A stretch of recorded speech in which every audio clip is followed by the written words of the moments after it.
Yun, so good day mga kalapatids, no? So may sasagutin nga lang tayong katanungan galing kay Pops Ching mga kalapatids, no, ng ating silent viewers o ating followers mga kalapatids, no, dito sa ating Facebook.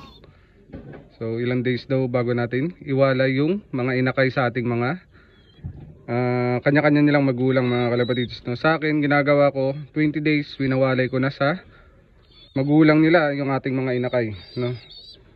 So maliliit pa yan. So may mapapansin nyo mga kalapatids, may dilaw-dilaw pa sa kanilang ulo. Yan. Yan o, ganyan mga kalapatids. Meron pa yung dilaw.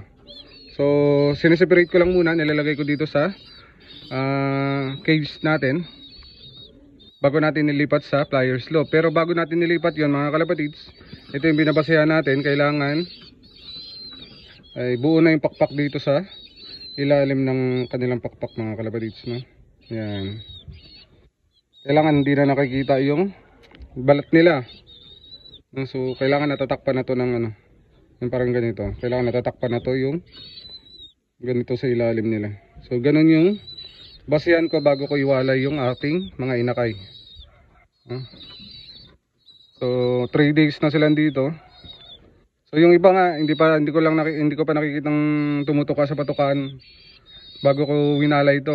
Sabi ko bahala na. Sabi ko makikisabay naman siya sa mga marurunong na. So yung unang araw nagkakayaan pa. Pero nung nagutom na, ang ginawa ko kasi noon ay isang pieces ko lang pinakain para pagkabukasan gutom na gutom sila mga kalapatids. Kaya yung binigyan ko na ng patuka ay bakbak na sila mga kalapatids, no? So kukuha tayo ng patuka para makita niya. Yan, so bigyan natin ng patuka mga kalapatids. So marami yan dahil 6 sila. Yun, no? So mag-aagawa na yan. Yung isa sa dulo mga kalapatids nahihiya pa. Pero makikipagsabayan naman yan.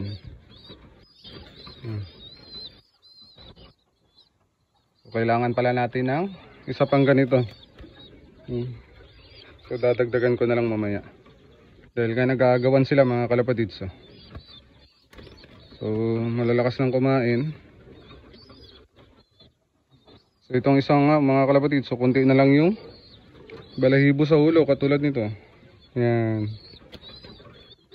Ang ano na, lalakas ng tumuka mga kalapatids, no? So yung ginagamit natin patuka ay breeder mix lang. Hanggang paglaki na nila, yun na yung ating gagawin. Hindi na tayo mag-plier mix. Breeder mix na lang hanggang isabak natin sa derby. Yun, sana nasagot ko yung katanungan mo, Idol Pops Ching mga kalapatids, no? Maraming salamat sa pag-comment. So hanggang dito na lang mga kalapatids. Maraming salamat sa panunod. Bye.